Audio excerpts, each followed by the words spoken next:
আচ্ছা, supreme court দুর্নীতি তালিকায় যাদের নাম নেই তাদেরকে স্কুলে যেতে বলেছে, তো এক্ষেত্রে আপনার কি মত আছে? দেখুন, এই এসএসসির মামলাতে আমরা এই পর্যন্ত অনেক আপ অ্যান্ড ডাউন দেখলাম। এবার যেটা সুপ্রিম কোর্ট বলেছে একটা মডিফিকেশান অ্যাপ্লিকেশনের পরিপ্রেক্ষিতে, সেটা আমরা প্রথম থেকেই বলে আসছিলাম যে যাদের কোনো তালিকায় নাম নেই, দুর্নীতির তালিকায় নাম নেই, তাদেরকে স্কুল যেতে দেওয়া হোক, তাদেরকে বাঁচিয়ে রাখা হোক, তাদের চাকরির ওপর কোনো যাতে প্রভাব না পড়ে, কোনো আঁচ না পড়ে সেটা করা হোক, এবং যাদের নাম আছে এরকম তালিকাতে তাদেরকে বাদ দেওয়া হোক। এটা আমাদের প্রথম থেকে বক্তব্য ছিল। যদিও সুপ্রিম কোর্ট কোনো পার্মানেন্ট রিলিফ দেয়নি, সুপ্রিম কোর্ট যেটা দিয়েছে সেটা হচ্ছে একটা ইন্টারিম রিলিফ বলা যেতে পারে, যেটা কিনা 31শে ডিসেম্বর পর্যন্ত। এবার এখানে আমাদের বলার কি, আমাদের যেটা প্রেয়ার ছিল এবং সেইটারই পার্ট সুপ্রিম কোর্ট মেনে নিল। এবার এখানটাতে যেটা ব্যাপার সেটা হচ্ছে যে দুর্নীতি তালিকাতে কোনোভাবে নাম নেই এই জিনিসটা কিভাবে দেখানো হবে সেটা নিয়েও আমাদের একটা নির্দিষ্ট বক্তব্য আমরা সুপ্রিম কোর্টের কাছে পেশ করেছিলাম। আমরা বলতে চাইছিলাম যে যেহেতু সিবিআই তদন্ত করেছে, সিবিআই তদন্তের ভিত্তিতেই তো কে দুর্নীতিগ্রস্ত এবং কে দুর্নীতিমুক্ত এই ব্যাপারটা উঠে এসছে।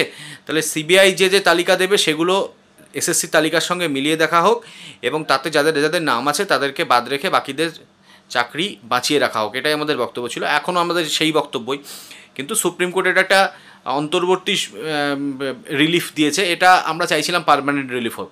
এবার এটাতে যাদের নাম দুর্নীতির সাথে কোনোভাবেই যুক্ত নয় তাদের কাছে রিভিউয়ের জন্য একটা ভালো গ্রাউন্ড বলে আমার মনে হয়েছে, এবং তারা স্কুলে যাক, এবং রাজ্য সরকার এই সম্পর্কিত লিস্ট না দিলে তো তারা স্কুলে যাবে না। অলরেডি আমরা যতটুকু জানি যে যারা আনটেন্টেড টিচার্স তারা অলরেডি এটা নিয়ে আন্দোলন করছে। আজকেও তাদের সম্ভবত নবান্ন অভিযান এরকম একটা মিছিল ছিল।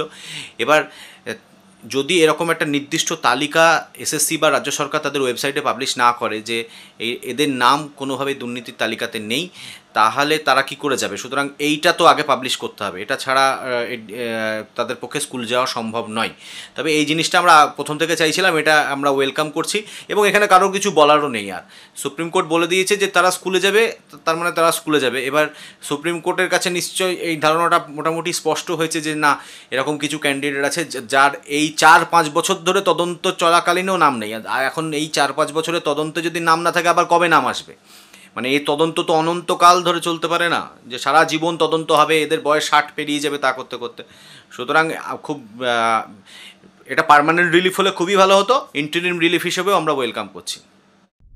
আচ্ছা, আপনার কি মনে হয় কিভাবে দুর্নীতিগ্রস্ত আর দুর্নীতি মুক্ত যে তালিকা রাজ্য সরকার দেবে, তো সেটা কিভাবে দেবে? দুর্নীতিগ্রস্ত এবং দুর্নীতিমুক্তের যে তালিকা রাজ্য সরকার দেবে, এখন রাজ্য সরকারের উপরেই এই দায়িত্বটা যে রাজ্য সরকার তালিকাটা দেবে। কারণ আমি যেমনটা বললাম যে অলরেডি এটা নিয়ে যারা আনটেন্টেড টিচার্স তাদের সংগঠনগুলো রাজ্য সরকারের উপর প্রেসারাইজও করছে, এবং দেওয়াটাও উচিত। তালিকাটা দেবে বলতে দেখুন, মামলা চলাকালীন 4খানা এফিডেভিট দিয়েছিল স্কুল সার্ভিস কমিশনের তরফ থেকে, এবং সেই সমস্ত এফিডেভিটে রাজ্য সরকার প্রত্যেকবারই কিছু না কিছু তালিকা দিয়েছিল। এবং যখন মামলা চলেছিল জাস্টিস গঙ্গোপাধ্যায়ের ঘরে সিঙ্গেল বেঞ্চে, তখনও কিন্তু স্কুল সার্ভিস কমিশন ওয়েবসাইটে কোর্টের নির্দেশের সময় থেকে সময়ে যারা দুর্নীতিগ্রস্ত, মানে সরাসরি দুর্নীতির সঙ্গে জড়িত, মানে প্রমাণিত হয়ে গেছে মোটামুটিভাবে, তাদের তালিকা তুলে দিয়েছিল। এবার যেখানে তর্কের জায়গাটা উঠে আসছে সেটা হচ্ছে যে এইটাই শেষ তালিকা কিনা। কারণ স্কুল সার্ভিস কমিশনকে যখন জানা হচ্ছে যে এইটাই শেষ তালিকা কিনা, স্কুল সার্ভিস কমিশনের তরফ থেকে বলা হচ্ছে যে তারা নিশ্চিত নয় যে এরপরে আর কেউ দুর্নীতিগ্রস্ত আছে কিনা।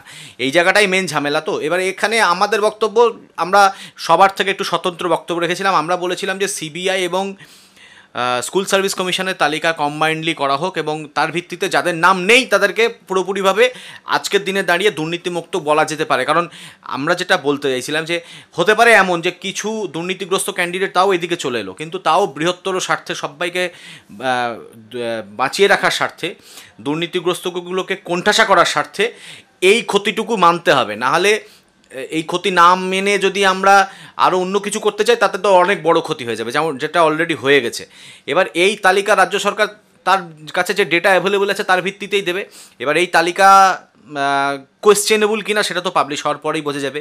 যদি নির্দিষ্টভাবে এটা দেখে নেওয়া যায় যে এই তালিকাতে এমন কিছু ক্যান্ডিডেট আছে যাদের নামগুলো আগে দুর্নীতির তালিকায় কোনো না কোনোভাবে ছিল, যেগুলো ওয়েবসাইটে আপলোড হয়েছিল, যেগুলো এফিডেভিটের মাধ্যমে জমা হয়েছিল, তাহলে তালিকা অবশ্যই সেটা কোয়েশ্চেনেবল তালিকা হচ্ছে তার মানে। কিন্তু যদি তেমনটা না হয় তাহলে এটা সবাইকেই মেনে নিতে হবে, কারণ সুপ্রিম কোর্ট বলেছে যে এরা স্কুল যাবে। এবার সুপ্রিম কোর্ট যোগ্য অযোগ্যের ফারাক না করলে সুপ্রিম কোর্ট বলেছে দুর্নীতির সঙ্গে সম্পৃক্ত নয় এরকম ক্যান্ডিডেট, তো তার হিসাবে যে ডেটা দেওয়ার মালিক সেই ডেটা দেবে। এখানে কারোর কোনো প্রশ্ন করার কিচ্ছু নেই। আমি বাইরে থেকে বলতে পারি না যে এই তালিকাটার মধ্যে দুর্নীতিগ্রস্ত থেকে গেছে। এবার আমরা যদি কেউ প্রশ্নও করি তাহলে তাকে তুলে দেখাতে হবে যে এই ক্যান্ডিডেটটা দুর্নীতিগ্রস্ত তাও থেকে গেছে। তবে যেমনটা বললাম যে আমাদের প্রত্যেকের কাছেই সেই সমস্ত লিস্টগুলো আছে যেগুলো এর আগে আপলোড হয়েছে, যেগুলো হলফনামার সঙ্গে জমা পড়েছিল কোর্টে। এবার ধরে নেওয়া যায় এই ক্যান্ডিডেটগুলোই হচ্ছে দুর্নীতির সঙ্গে যুক্ত এবং এদের নাম এতে থাকবে না, বাকিরা সবাই স্কুলে যাবে। এবং গ্রুপ সি গ্রুপ ডির ক্ষেত্রে সবাইকেই মানা করে দেওয়া হয়েছে স্কুল যাওয়ার ক্ষেত্রে, সুতরাং ওইটাও শুনছিলাম মাঝে যে রাজ্য সরকারের তরফ থেকে ওটা নিয়ে একটা আবেদন করা হবে, কিন্তু আমার মনে হয় না সেই আবেদন টিকবে, কারণ ওখানে পার্সেন্টেজ অফ যেটা ইলিগাল অ্যাপয়েন্টিস তার সংখ্যাটা অনেকটাই বেশি, যে কারণে কোর্ট ওটাকে একদম ধার্তব্যের মধ্যে আনেনি। বাকি রাজ্য সরকার তার কাছে যে ডেটা আছে তার ভিত্তিতে দেবে, এবং এই ডেটাটা হচ্ছে time being for the time being. এবার এটা কোনো পার্মানেন্ট তো সলিউশন নয়, সুতরাং নতুন প্রসেসে তাদেরকে এগোতেই হচ্ছে। তবে এই তালিকার ওপর ভিত্তি করে যাদের নাম এই তালিকায় থাকবে দুর্নীতির সঙ্গে সম্পৃক্ত নয় বলে, তাদের রিভিউ করার গ্রাউন্ড অবশ্যই স্ট্রং হচ্ছে। এটা আমি আমার মতে যে তাদের ক্ষেত্রে রিভিউ করার নতুন একটা স্কোপ খুলে যাচ্ছে।